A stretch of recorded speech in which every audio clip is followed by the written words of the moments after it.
Au cœur des mystères les plus profonds du livre de l'Apocalypse, des figures se distinguent par leur force, leur autorité et leur secret. Les deux témoins. Qui sont-ils? Sont-ils déjà parmi nous, œuvrant discrètement tandis que le monde se dirige vers son destin prophétique? Selon le chapitre 11 de l'Apocalypse, ces deux personnages apparaîtront avec le pouvoir de prophétiser pendant 1260 jours, vêtus de sacs. Ils auront l'autorité de fermer le ciel, de faire descendre le feu et de frapper la terre de fléaux, aussi souvent qu'ils le voudront. Mais qu'est-ce que cela signifie réellement? Et si ces témoins n'étaient pas de simples personnages symboliques, mais des individus réels, destinés à surgir dans les temps de la fin? Avant de plonger dans ce mystère, abonnez-vous dès maintenant à la chaîne et activez la cloche de notification pour ne manquer aucune vidéo sur les prophéties qui s'accomplissent sous nos yeux. Votre soutien via le bouton « Merci beaucoup » ou en devenant membre est essentiel pour que nous puissions continuer à révéler ces vérités cachées. Apocalypse chapitre 11, verset 4, déclare que ce sont les deux oliviers et les deux chandeliers qui se tiennent devant le Dieu de la terre. Cette description relie les témoins à une vision du prophète Zacharie, au chapitre 4, où deux oliviers se tiennent à côté du chandelier d'or. Là, Dieu révèle que la victoire de son peuple ne vient ni par la force ni par la puissance, mais par l'Esprit du Seigneur. De nombreux érudits voient dans ce symbolisme un lien avec les dirigeants oints par Dieu, qui ont une mission de restauration et de jugement dans les derniers jours. Alors, ces témoins seraient-ils des figures comme Moïse et Élie, qui ont déjà exercé de puissants ministères de confrontation et de libération par le passé, et qui reviendraient en chair pour accomplir un ultime dessein? D'autres croient que ces deux témoins pourraient être de nouveaux prophètes, encore cachés au monde, mais déjà vivants, préparés silencieusement pour leur mission apocalyptique. Imaginez, à cet instant précis, deux hommes ou un marchand dans des rues ordinaires, dissimulés aux yeux du monde, mais portant en eux une autorité surnaturelle venue du ciel. Ils ne seront au service d'aucun gouvernement, religion, nation, mais directement de Dieu, avec la mission d'annoncer le dernier appel à la repentance avant que la fin n'arrive. Ils ne transigeront pas avec la vérité, ne craindront pas les persécutions et seront haïs par les nations justement pour avoir dénoncé le péché et la corruption répandus sur toute la terre.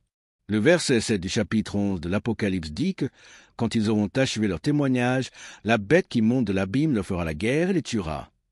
Cela signifie qu'il y aura une confrontation directe entre les témoins et les forces de l'Antéchrist. Et le plus effrayant, après leur mort, leurs corps resteront exposés dans les rues de Jérusalem pendant 3 jours et demi, tandis que le monde entier assistera à la scène, célébrant leur mort. Cela nous fait réfléchir à la manière dont la société moderne est déjà conditionnée à glorifier le mal et à haïr la vérité. La technologie actuelle permet déjà que des événements comme celui-ci soient diffusés en direct dans le monde entier, comme le texte biblique l'anticipe. Ce qui semblait auparavant impossible est maintenant techniquement réalisable. Cependant, un événement défie toute logique humaine et confirme la puissance absolue de Dieu. Apocalypse chapitre 11, verset 11, déclare que, après ces 3 jours et demi, un esprit de vie, venant de Dieu, entra en elles, et elles se tinrent debout sur leurs pieds, et une grande crainte s'empara de ceux qui les virent. Imaginez la scène, des caméras du monde entier diffusant en direct la veillée triomphale des témoins morts, et soudain, sous les yeux incrédules de l'humanité, elles se lèvent, vivantes. Cet événement ne sera ni symbolique, ni allégorique. La Bible parle de quelque chose de réel, de palpable, qui provoquera une panique mondiale. Dieu montrera au monde que sa puissance est au-delà de la mort et qu'aucune force maléfique ne pourra empêcher son plan. À ce moment, une voix venue du ciel appellera les témoins. « Montez ici !» Et elles s'élèveront dans les nuées aux yeux de tous. L'humiliation de ceux qui se sont moqués, ont ri et ont fêté leur mort sera totale. Mais plus encore, cette ascension marquera un tournant prophétique. Au même instant, un tremblement de terre frappera la terre, détruisant la 10e partie de la ville et tuant des milliers de personnes. Et le reste, saisi de terreur, rendra gloire au Dieu du ciel. Ce détail est révélateur. Dieu, jusqu'à la fin, cherchera à éveiller les cœurs endurcis par des signes qui défient la science, la raison et l'orgueil humain. Mais tous n'accepteront pas. Beaucoup resteront aveugles, livrés à la tromperie de la bête. L'identité des 2 témoins demeure un mystère. S'agit-il de Moïse et Élie, de retour sur terre comme ils sont apparus lors de la transfiguration du Christ, ou s'agit-il de nouvelles figures, façonnées dans le silence, loin des projecteurs, attendant l'ordre divin pour se manifester? Certains affirment qu'ils sont déjà parmi nous et que les événements du monde actuel tels que les guerres, les persécutions religieuses, les crises mondiales préparent la scène pour leur révélation. Le pape Léon XIV lui-même, avec ses récents discours sur un nouvel ordre spirituel mondial et l'avancement d'une religion mondiale qui tente d'effacer les frontières entre la vraie foi et l'illusion, pourraient être des signes que le temps est proche. La question qui demeure est, serons-nous prêts à reconnaître ces témoins lorsqu'ils surgiront? Ou serons-nous comme ceux qui se sont moqués, ont rejeté et ont célébré leur mort? La prophétie ne sert pas seulement à satisfaire notre curiosité sur l'avenir, mais à nous préparer spirituellement. Les deux témoins sont une alerte, un signe divin que le compte à rebours a commencé. Dieu, dans son infinie miséricorde, appelle toujours le monde à la repentance, mais le temps s'épuise rapidement. Ces deux figures ne viennent pas avec des mots agréables ou des discours diplomatiques. Elles viennent avec une autorité divine, le feu sortant de leur bouche, le pouvoir de frapper la terre de fléau, d'arrêter la pluie et de transformer les eaux en sang, comme décrit dans l'Apocalypse chapitre 11, verset 6. Ces signes ne sont pas de simples manifestations surnaturelles, ce sont des jugements. Ce sont des signaux d'alarme envoyés par Dieu à un monde qui persiste à le rejeter. Et si, aujourd'hui, nous voyons des événements climatiques extrêmes, des pandémies et un effondrement moral mondial, peut-être assistons-nous déjà au prélude de ce jugement imminent. Le scénario de la manifestation des deux témoins semble de plus en plus près. Jérusalem, la ville où elles agiront, est redevenue le centre de l'attention mondiale, tant sur le plan politique que spirituel. Le conflit constant en Israël, la persécution croissante des chrétiens et même le mouvement pour la reconstruction du troisième temple, tout cela pourrait paver la voie à la révélation de ce mystère. Selon de nombreuses interprétations prophétiques, ces témoins apparaîtront précisément pendant la première moitié de la grande tribulation, agissant comme des messagers de la vérité en un temps de tromperie universelle. Mais le plus effrayant n'est peut-être pas ce qu'elles feront, mais plutôt la réaction du monde. Les Écritures indiquent clairement que, malgré les signes, la vérité proclamée avec puissance et la résurrection miraculeuse devant tous, la majorité de l'humanité résistera encore. Au lieu de se repentir, le monde suivra la bête. C'est le véritable choc de l'Apocalypse, non pas la fureur de Dieu, mais la dureté du cœur humain. Cela doit nous amener à une profonde réflexion. Si aujourd'hui nous entendons la parole, si aujourd'hui nous avons encore le temps, sommes-nous prêts à changer?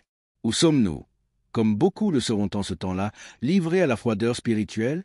Les deux témoins ne sont pas seulement des personnages de la fin des temps, ils sont un miroir de notre foi ou de son absence. Ils représentent la dernière chance de salut pour beaucoup, un cri de Dieu au milieu du chaos.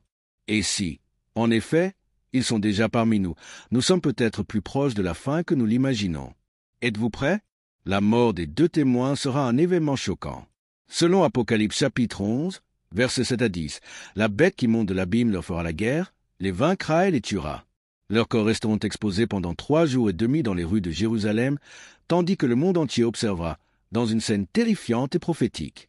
Les gens se réjouiront de leur mort, échangeront des cadeaux, célébreront comme si une victoire avait été remportée.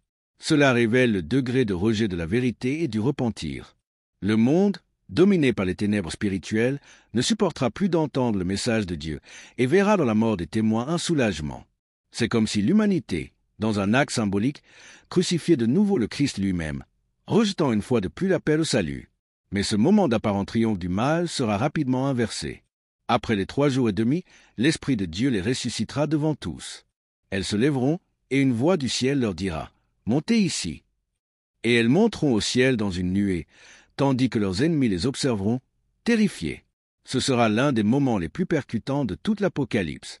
Il n'y aura aucun moyen de le nier. Ce ne sera pas une farce. Ce ne sera pas symbolique. Ce sera un acte public, visible, diffusé dans le monde entier, peut-être en direct. À une époque de technologie et de surveillance mondiale, chaque œil verra. Chaque cœur sentira le poids de la vérité. Et il y aura un grand tremblement de terre à cet instant, tuant des milliers de personnes et secouant la ville sainte. Certains reconnaîtront la gloire de Dieu, mais pour beaucoup, le temps de repentir sera déjà passé. L'histoire des deux témoins est un avertissement et un appel urgent pour notre génération. Si le monde se prépare déjà à rejeter les prophètes, à persécuter ceux qui annoncent la vérité et à applaudir ceux qui promeuvent l'erreur, alors c'est un signe que nous approchons rapidement du point prophétique où tout s'accomplira. Elles ne viennent pas pour divertir, mais pour confronter. Non pas pour plaire, mais pour secouer. Elles sont le dernier écho de la voix de Dieu avant que le jugement complet ne s'établisse. Et si nous sommes spirituellement endormis, nous risquons de répéter la même tragédie que tant d'autres dans l'Apocalypse. Voir, entendre, mais ne pas croire. L'identité des deux témoins reste enveloppée de mystère, mais leur mission est d'une clarté absolue. Proclamer le repentir et confronter les systèmes de ce monde qui s'opposent au royaume de Dieu. De nombreux érudits suggèrent qu'il pourrait s'agir d'Élie et de Moïse en raison des signes qu'ils accomplissent, le feu qui consume les ennemis, le pouvoir de fermer le ciel pour qu'il ne pleuve pas, de transformer les eaux en sang et de frapper la terre de fléaux. Ces actions sont très similaires à celles des deux grands prophètes. Élie a prié et le ciel s'est fermé. Moïse a levé son bâton et le Nil est devenu du sang. Cela nous montre que ces témoins portent en eux l'autorité prophétique des plus grands serviteurs que Dieu ait jamais suscités dans l'histoire. D'autres croient qu'il ne s'agit pas d'Élie et de Moïse eux-mêmes, mais d'hommes ayant le même esprit prophétique, suscités par Dieu dans les temps de la fin pour accomplir cette mission de jugement et de témoignage. Indépendamment de leur identité exacte, le plus important est de comprendre le rôle qu'ils jouent dans ce drame eschatologique. Ils représentent la dernière lumière avant l'obscurité totale. Et ce qui est le plus frappant, c'est que, même au milieu de miracles évidents, le monde ne se repentira pas. Même face à leur résurrection publique, beaucoup rejetteront encore la vérité. Cela nous montre le degré d'endurcissement spirituel qui dominera la terre. Et peut-être, dans une certaine mesure, cet esprit est-il déjà parmi nous. La froideur, le mépris de la parole, la persécution de ceux qui annoncent la vérité, tout cela sont des échos de ce qui est à venir. Les deux témoins sont donc aussi un miroir prophétique qui nous montre où se situe le cœur de l'humanité. Abonnez-vous dès maintenant à la chaîne et activez la cloche pour ne manquer aucune révélation prophétique comme celle-ci. Si ce contenu a touché votre cœur, cliquez sur « Merci beaucoup » ou devenez membre pour nous aider à continuer à répandre la vérité que beaucoup veulent cacher. Le message des deux témoins nous rappelle que Dieu suscite toujours des voix courageuses pour annoncer le jugement et le salut. Et si elles sont déjà parmi nous, cela signifie que le temps est court et la décision doit être prise maintenant. N'attendez pas que les signes deviennent encore plus clairs. Préparez-vous spirituellement, recherchez la sainteté et gardez les yeux fixés sur Jésus. La fin n'est pas le désespoir, mais la consommation glorieuse du royaume de Dieu.